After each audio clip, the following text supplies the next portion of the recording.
La perception préhistorique du temps, rythme, mythe et empathie cosmique. La perception préhistorique du temps ne saurait être comprise à travers la logique linéaire de la chronologie à laquelle l'esprit moderne est conditionné. Elle n'appartient pas à une succession d'événements, mais à une texture de l'être, où l'homme ne distingue pas l'écoulement du temps de la respiration du monde.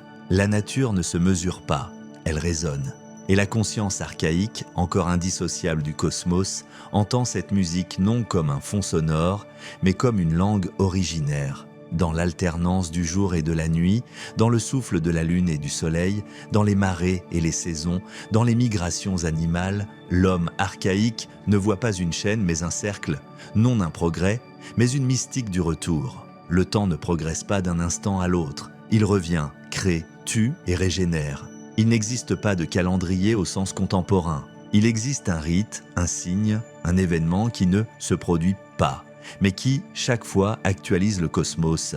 Cette compréhension du temps est profondément ontologique, mais elle échappe à toute abstraction mathématique. La répétition des phénomènes naturels n'est pas un processus mécanique. Elle est investie de signification. La lune ne apparaît pas, elle advient. Le soleil ne se lève pas à l'heure, il accomplit son rôle dans le théâtre cosmique. Aucun mouvement n'est arbitraire, chacun manifeste une présence sacrée. Le nombre, dans ce contexte, n'est pas une catégorie abstraite, mais une structure rituelle.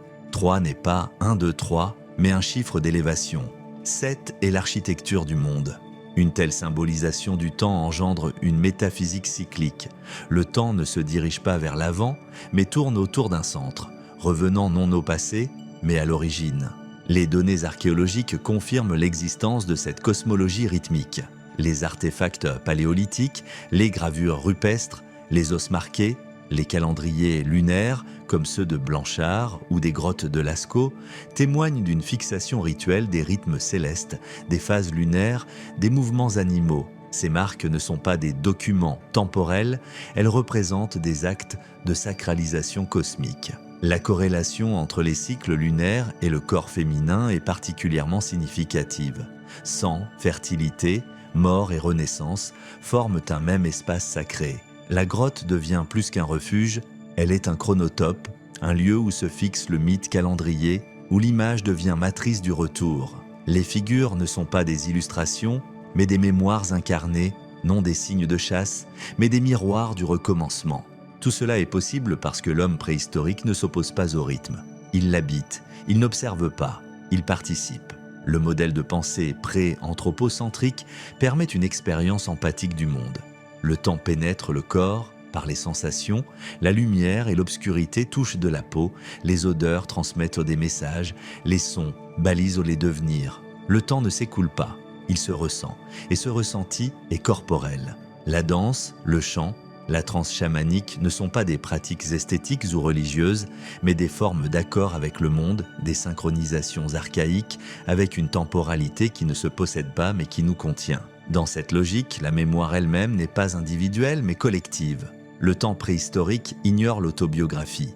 Il n'y a pas de mon passé, il y a la mémoire du clan. Celle-ci ne s'archive pas, elle se transmet dans le mythe. Le mythe n'est pas un récit du passé, mais une forme de conservation du temps. Par la tradition orale, le chant, la danse et les formes rituelles, les mythes transmettent non pas ce qui fut, mais ce qui est toujours. La répétition n'est pas un retour, elle est une présence. Le rituel rend le temps visible. Les initiations inscrivent l'individu dans le drame sacré du lignage où chacun n'a pas de temps propre, mais participe à l'éternel commun. Même le corps ne s'appartient pas. Il devient le récipient du rythme, accordé à la respiration cosmique. Ce que l'on découvre ici n'est pas seulement une forme archaïque de conscience, mais une ontologie alternative du temps où le rythme, le mythe et l'empathie forment une structure indissociable, annulant toute distance entre l'homme et le monde. Le sens ne suit pas le mouvement, il le génère depuis l'intérieur du retour. Le mythe cosmogonique comme formule de la naissance du temps. La cosmogonie ne se contente pas d'ouvrir la suite des événements mythiques, elle établit la possibilité même du temps. Dans la structure archaïque de la conscience, créer le monde signifie d'abord instaurer la différence, et donc le temps. Tant que le monde reste confondu avec la plénitude indifférenciée, il n'existe ni avant ni après. Le premier acte de création, quel que soit son mode d'expression, Paroles, gestes, coups, déchirures marquent l'émergence du cycle zéro. Une origine qui n'est pas passée mais fondatrice. Un rythme inaugural qui se rejoue dans chaque rituel, dans chaque année sacrée, dans chaque commencement légitime. Ce point initial ne constitue pas un moment révolu, mais un archétype toujours actif. Dans de nombreuses traditions, l'instauration de l'ordre passe par un acte de séparation. La mythologie grecque montre Ouranos, le ciel plaqué contre Gaïa, la terre, dans une étreinte étouffante. Rien ne peut naître, rien ne peut se mouvoir. Ce n'est qu'au moment où Chronos mutile son père que l'espace apparaît, et avec lui le temps. Le dieu du temps surgit précisément du sang, du fer, de la rupture. La tradition védique évoque dans l'hymne 10.129 un moment d'indétermination où ni l'être ni le non-être ne se distinguent encore avant que le souffle, signe d'articulation, fasse émerger le rythme. Dans Enuma Elish, Marduk ne crée pas le monde à partir de rien, mais en tuant Tiamat, en déchirant son corps pour en faire ciel, mer, sol. Ce n'est qu'à partir du sang et de la chair qu'un espace différencié devient possible, porteur de direction, de limites et de durée. Le chaos, dans le langage mythique, ne signifie pas le désordre au sens moderne, mais la surabondance indistincte, une totalité sans découpe. Il n'y a pas de succession dans le chaos car rien ne s'y oppose. Le temps ne commence qu'avec l'introduction d'une frontière, d'un axe, d'un intervalle. Le cosmos, entendu comme structure, naît par l'établissement de mesures, de lignes, de rythmes. Le temps n'est pas là en arrière-plan. Il surgit avec le geste d'arrachement, avec la géométrie du sacré, avec la séparation irréversible. Ce geste est aussi ontologique que temporel. Cette séparation prend souvent la forme du meurtre d'un être primordial. Dans le Rig Veda, Purusha est sacrifié par les dieux. De son corps naissent les castes, les saisons, les points cardinaux, les animaux, les dieux eux-mêmes. Le monde tout entier n'est là qu'une dissection sacrée, une architecture de reste. Ymir, dans la mythologie nordique, subit le même sort. De son crâne, on fait le ciel, de ses os les montagnes, de son sang les mers. Tiamat, déesse bête, est taillée par Marduk en morceaux fonctionnels. Chaque segment du corps devient un repère, chaque blessure une mesure. Ce n'est pas la vie, mais la mort qui constitue le plan du monde. Le sacrifice, dans cette perspective, ne relève pas du religieux au sens postérieur. Il est la répétition de l'acte créateur lui-même. C'est pourquoi il ne se contente pas d'honorer les dieux. Il réactive la fracture qui fonde le temps. Le feu qui consume la victime ne rappelle pas le passé. Il rouvre la possibilité d'un rythme. Chaque offrande, chaque saignée, chaque rite du sang réengendre la scansion du cosmos. L'homme ne commémore pas un événement, il en rejoue la matrice. Le temps n'avance pas. Il se rallume dans l'instant de la coupe, dans la chaleur de l'abîme rouvert. C'est là que s'inscrit le kairos. Non pas le temps mesuré, le chrono, mais le moment propice, la faille opportune où l'irruption est possible. Le kairos n'est pas un point fixe dans le calendrier. Il est une intensité, une blessure dans la surface du temps répétitif. Chaque mythe contient ce moment décisif, celui où le monde bascule, où la parole tranche, où l'épée ouvre un possible. Le kairos ne peut être anticipé, seulement reconnu, préparé par le rite, provoqué par la mémoire sacrée. Ce n'est pas la mécanique du temps qui importe, mais la justesse du choc, la précision du seuil. Le temps n'existe pas avant le cosmos. Il ne coule pas, il revient, il insiste, il exige. Le mythe ne raconte pas la naissance de la matière, mais la formation d'une structure où le sacrifice inscrit l'ordre. Le sang, la cendre, les cris et les formes laissent dans l'espace des traces par lesquelles l'homme, le dieu et le monde peuvent à nouveau entrer dans le rythme. Ce n'est pas l'histoire qui fait le temps, mais le rituel du déchirement initial qui demeure vivant tant qu'il est répété. Et dans ce retour du geste fondateur, le temps cesse d'être un flux, il devient une forme. Le temps mythique, comme présent éternel, illud tempus, selon Mircea Eliade. La conscience archaïque ne concevait pas le temps comme une ligne droite, une progression irréversible où le passé se perd, le futur reste inconnu et le présent glisse entre les doigts. Dans l'ontologie mythopoétique, tout ce qui est authentique s'est déjà produit, ou plus exactement, se produit éternellement. Au cœur de cette conception se trouve l'idée du retour éternel que Mircea Eliade identifie comme le mécanisme fondamental de la pensée archaïque. Il ne s'agit pas d'une simple répétition de rituels ou de saisons, mais d'un retour ontologique à l'origine, à l'acte inaugural de la création du monde. Revenir, ce n'est pas se souvenir, c'est réactiver la structure de l'être. Le monde demeure vivant tant qu'il reproduit son archétype. Tout ce qui a du sens est ce qui peut être rejoué. Tout ce qui est rituellement répété retrouve son statut réel. La banalité du quotidien, lorsqu'elle échappe à la trame sacrée du cycle, devient chute dans le temps profane, synonyme de perte ontologique. Dans cette logique, illud tempus, ce temps-là, n'est pas un point situé dans un passé révolu. Il n'appartient à aucune chronologie. Il désigne une dimension sacrée, un ordre hors du temps ordinaire, auquel on accède par le rite. Héliade le décrit comme un espace sacré dans lequel on entre à la manière d'un sanctuaire. Ce n'est pas un passé lointain, mais un temps de qualité radicalement autre, qui ne s'inscrit pas dans le devenir, mais dans la verticalité du sens. Le rituel n'est pas une commémoration, c'est une actualisation. L'homme ne se remémore pas un fait ancien. Il se rend présent à l'acte primordial. Dans illud tempus résidant tous les archétypes, ce temps-là n'a pas disparu, il attend qu'on y pénètre. Le critère décisif n'est pas la distance dans le passé, mais la proximité rituelle. Ce que le monde archaïque appelle ancien est en réalité ce qui ne cesse d'être présent. Dans cette perspective, le rituel n'est pas un acte psychologique. Il ne fait pas appel à la mémoire comme faculté individuelle, mais à une remémoration structurante, active. L'anamnèse ici n'est pas un souvenir, mais une réactualisation. Le rituel recrée le monde. Il ne mime pas, il refonde. La répétition ne dévalue pas l'acte. Elle lui rend son sens. Ce qui est correctement répété devient à nouveau réel. Le rite n'est pas un hommage au passé, mais une rupture de la linéarité. Il ouvre une brèche dans la temporalité séculière et fait affleurer un présent absolu. Par le rite, l'homme quitte le déroulement ordinaire pour rejoindre l'ordre du sens.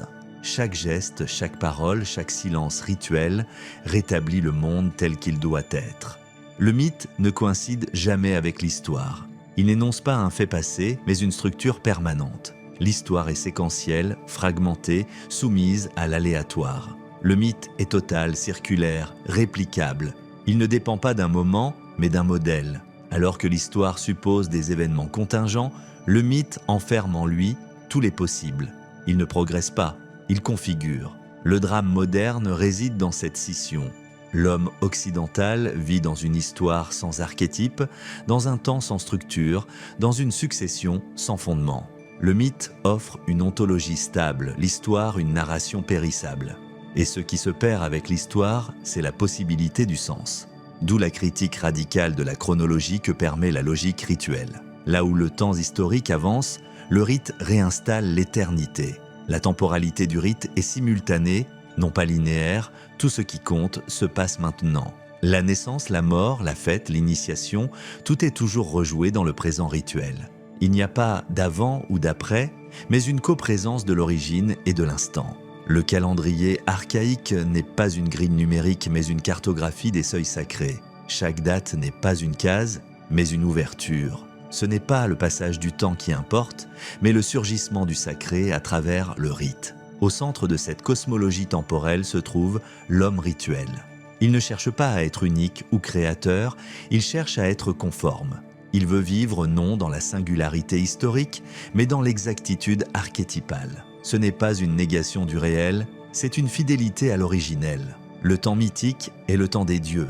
Y entrer, c'est participer à leur acte créateur. L'anamnèse n'est pas une faiblesse nostalgique, mais un acte métaphysique de réintégration. Vivre hors du temps, c'est retrouver la juste proportion entre l'homme et le cosmos, entre l'acte et le sens. Le mythe ne relate pas, il façonne. Il ne raconte pas ce qui a été, il ouvre la voie de ce qui doit être. Ce temps-là n'est donc ni perdu ni dépassé. Il continue d'exister comme un horizon permanent de signification. Dans un monde gouverné par la vitesse, la mesure, la quantité, le rythme mythique demeurent comme une respiration souterraine. Il ne survit pas dans la mémoire, mais dans la possibilité même du retour. Revenir dans illud tempus, ce n'est pas fuir le réel, c'est y revenir avec vérité. Le temps symbolique est la répétition de l'acte sacré. Dans la pensée archaïque, le temps n'est pas une catégorie abstraite de mesure. Il ne s'égrène pas en secondes, il ne s'accumule pas en années, il ne s'étire pas linéairement entre un passé qui s'efface et un avenir qui se dérobe. Il est lu comme une structure de sens, non comptée mais interprétée. Chaque moment n'est pas une unité, mais un signe. Le temps ici ne dure pas, il signifie. Il est porteur de qualité et non de quantité. Dans ce système, le nombre n'est pas quantité mais forme. La triade n'est pas 3 unités mais l'archétype de la totalité. 7 n'est pas une valeur mais un code cosmique. Le symbole prime sur la mesure, le moment devient lisible non par sa durée, mais par sa structure intérieure. Il est un nœud de signification, un seuil, un vortex d'intensité et non un point sur une ligne. Dans cet ordre du monde, la répétition n'est pas une perte d'originalité, mais un geste ontologique. Elle restaure, elle redonne forme, elle rattache à l'origine. Le rituel n'est pas une imitation du passé, il est un retour réel à l'archétype fondateur. L'acte sacrificiel, la fête, l'initiation, la prière ne sont pas de simples coutumes. Ils réactivent tout le monde. À travers la répétition, le moment devient réel. Il cesse d'être contingent pour redevenir conforme au modèle originel. C'est pourquoi la précision rituelle importe tant. Tout écart dans la forme interrompt le lien avec la source. Répéter, ce n'est pas recopier, c'est rendre à nouveau possible. Par l'exactitude du geste, le monde se réarticule à son axe invisible. Le rituel n'est pas conservateur, il est régénérateur. Le calendrier, dans cette logique, n'est pas une grille de dates, mais une carte d'émergence sacrée. Chaque fête n'est pas une commémoration, mais une réouverture de l'Illud Tempus, ce temps mythique où tout fut instauré. Le nouvel an n'est pas la première journée arbitraire d'un cycle administratif. C'est la réitération du premier matin du monde. La moisson n'est pas simplement agricole. Elle rejoue le don premier, l'offrande à la terre, la première alliance. Chaque date sacrée agit comme un portail. L'année ne tourne pas en rond, elle se tisse selon une liturgie du réel. Ce n'est pas une succession mécanique, mais une chorégraphie de seuils. L'initiation dans ce cadre ne relève pas de la biographie. Elle est une dramaturgie sacrée, une théâtralisation du temps. L'espace initiatique, caverne, désert, clairière, temple, se joint à un moment rituel pour former un chronotope, un espace-temps hors du monde profane consacré au passage. L'initié ne change pas d'âge, il change de structure. Les drames sacrés, mort et résurrection, bannissement et retour, perte et vision, ne sont pas de simples récits, mais des scénarios archétypiques que l'on traverse corporellement. Le feu, les masques, les chants, les danses, les gestes sont les instruments d'une transmutation du temps. Le rite fait théâtre non pour distraire, mais pour révéler. Le mouvement du temps dans cette structure n'est ni linéaire ni circulaire, il est spiralé. Chaque retour n'est pas identique mais amplifié. La spirale permet d'unir le cycle et l'élévation, la répétition et la transformation. C'est la figure même du temps initiatique. On revient au même point, mais à un niveau plus haut, plus profond, plus lucide. Les symboles du temps dans les traditions anciennes, roue, échelle, labyrinthe, cercle marqué, sont des formes d'apprentissage du devenir comme intériorisation de l'archétype. La spirale du temps est ce qui relie le mythe à l'expérience, la tradition à l'épreuve. Le corps joue dans ce système un rôle central. Il n'est pas un accessoire du rite, il en est le lieu. Le temps s'incarne, se respire, se palpe. Les rythmes du corps, souffle, pouls, cycle féminin, vieillissement, deviennent les matrices naturelles du temps sacré. Dans le rite, le corps n'exprime pas, il contient, il ne mime pas, il accueille. Le geste, la posture, la voix, la transe sont des langages qui ne figurent pas le temps, mais qui en sont les vecteurs. Le corps est le temple vivant du rythme. Dans les mystères dionysiaques, védiques, orphiques, ce n'est pas l'âme seule qui s'élève, mais le corps qui devient mesure. Dans une telle cosmologie, seul l'acte sacré permet d'entrer dans le temps réel. Le temps profane n'est qu'un bruit de fond, un désert de signification. Le temps ne commence qu'avec le rite. Avant cela, il n'y a qu'une succession vide. C'est l'acte symbolique qui ouvre le seuil. La prière, l'offrande, la purification ne se produisent pas dans le temps. Elles l'instituent. Ce n'est qu'en formant le contour symbolique que le moment devient temporalité. Le mythe, le rite et le corps, unis, forment la porte. Ils ne rappellent pas le passé, ils permettent la présence. Le présent véritable n'est accessible que là où le temps est relié au sacré. En dehors de cela, il n'y a que chronique.